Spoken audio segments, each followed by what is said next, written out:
warahmatullahi wabarakatuh. Shalom, Om Swastiastu, Namo Buddhaya, salam kebajikan bagi kita semua. Pada kesempatan kali ini, izinkan saya membuka presentasi kali ini dengan pantun. Nonton konser jalan kaki, salah jalan malah belok kiri. Saya di sini mau presentasi, bukan buka hati karena sudah lama sendiri. Perkenalkan, nama saya Gading Darapila dari Prodi D3 Kesekretariatan Angkatan 24. NIM 240803103027. Pada kesempatan kali ini, saya akan mempresentasikan hasil kerja kelompok lain yang digunakan untuk memenuhi tugas manajemen humas. Di sini saya akan mempresentasikan yaitu komunikasi eksternal. Ini nama kelompok yang membuat PowerPoint tersebut. Jadi awalnya saya akan menjelaskan definisi.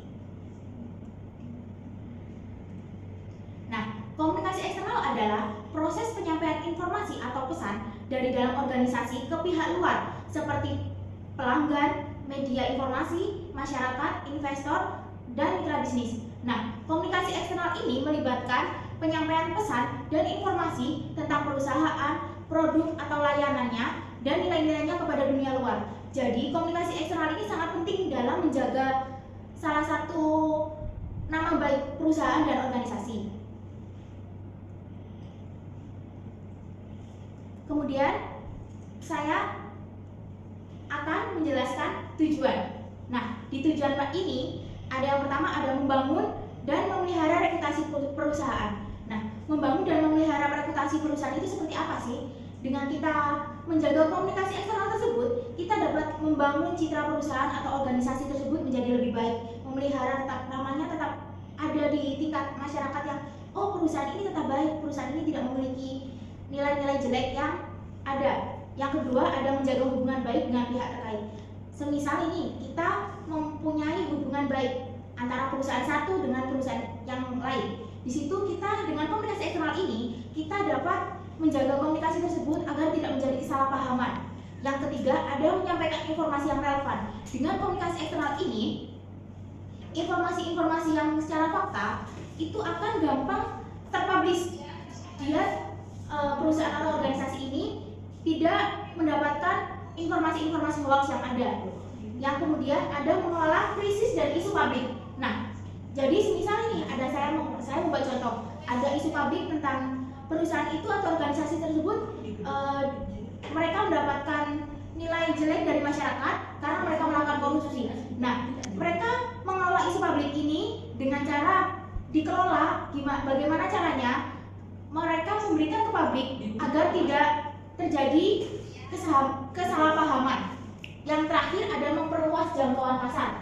Nah, memperluas jangkauan pasar ini seperti apa? Memperluas jangkauan pasar ini seperti semisal kita hanya berkolaborasi dengan 3 perusahaan atau 3 organisasi. Dengan adanya komunikasi eksternal, kita dapat menjangkau pasar tadi lebih dari 3, seperti pasar internasional yang bisa lebih luas, pasar yang lain, perusahaan-perusahaan yang lain yang lebih besar, seperti itu.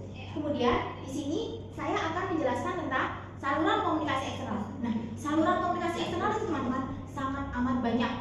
Sepertinya mungkin yang kalian tahu itu saluran komunikasi eksternal hanya lewat media massa, tapi tidak. Memang yang pertama itu ada di media massa. Karena apa? Media massa itu jangkauannya itu lebih luas dan bisa dijangkau di mana aja. Misalnya ada YouTube, ada televisi, itu termasuk jangkauan saluran komunikasi eksternal. Nah, dengan media massa tersebut, perusahaan-perusahaan dan organisasi ini mereka dapat mempublish. Saya memiliki keunggulan seperti ini. Yang kedua, ada situs web dan media sosial. Nah, beberapa perusahaan itu wajib menggunakan situs web. Karena apa? Karena dengan situs web ini mereka dapat melakukan publish setiap harinya, atau dalam artian mereka dalam kegiatan tersebut bisa dipublish di situs web dan media sosial mereka. Jadi perusahaan dan organisasi sekarang sangat wajib hukumnya memiliki situs web dan media sosial. Yang ketiga, email. Email itu sangat penting juga di dalam perusahaan. Karena apa? Email ini berguna untuk saling menyampaikan informasi ketika kita sangat jauh dengan perusahaan yang lain. Misalnya perusahaan A ada di Indonesia, tetapi perusahaan B ada di luar negeri. Dengan email kita dapat menyampaikan informasi tersebut. Dalam artian misalnya kita ingin melakukan pertukaran pelajar atau pertukaran anak perusahaannya untuk berkolaborasi. Dengan email tersebut itu memudahkan untuk mengirim surat-surat, mengirim hal-hal yang mungkin bisa menjadikan perusahaan tersebut membaca kenapa kok alasan perusahaan ini ingin berkolaborasi. Yang keempat ada konferensi pers dan event. Nah, konferensi pers dan event ini biasanya digunakan seperti kayak kita mengumumkan ketika ada acara, misal event-event tuh, nah itu dengan event. Konferensi pers itu mengumumkan ketika kita diliput dengan media massa, kemudian jangkauannya itu bisa luas seperti itu. Yang terakhir ada hubungan dengan invest. Hubungan dengan invest ini seperti kita wajib berhubungan baik dengan investor-investor yang ada dengan kita. Kemudian saya akan menjelaskan elemen dalam komunikasi eksternal. Nah, elemen dalam komunikasi eksternal itu apa aja sih yang harus wajib ada di dalam komunikasi eksternal? Yang pertama ada pesan yang jelas. Nah, pesan yang jelas itu seperti apa? Pesan yang jelas itu ketika kita menyampaikan sesuatu, kita harus menyampaikan dengan jelas dan tepat. Karena apa? Agar tidak jadi kesalahpahaman. Yang kedua, ada audiens yang tepat. Nah, masa kita ketika komunikasi eksternal tidak ada audiens? Berarti kita tidak dinamakan komunikasi, itu namanya. Kita namanya berbicara sendiri. Nah, audiens yang tepat itu seperti apa? Audiens yang emang mau mendengarkan kita dan ingin berkolaborasi dengan kita. Yang ketiga ada saluran yang tepat. Nah, saluran yang tepat itu seperti apa? Kita harus bisa memilih saluran-saluran mana yang bisa mempublish kita agar saluran tersebut tidak menimbulkan hoax, tidak menimbulkan hal-hal lain yang bisa menjelekkan perusahaan atau organisasi tersebut. Nah, yang keempat ada waktu yang tepat.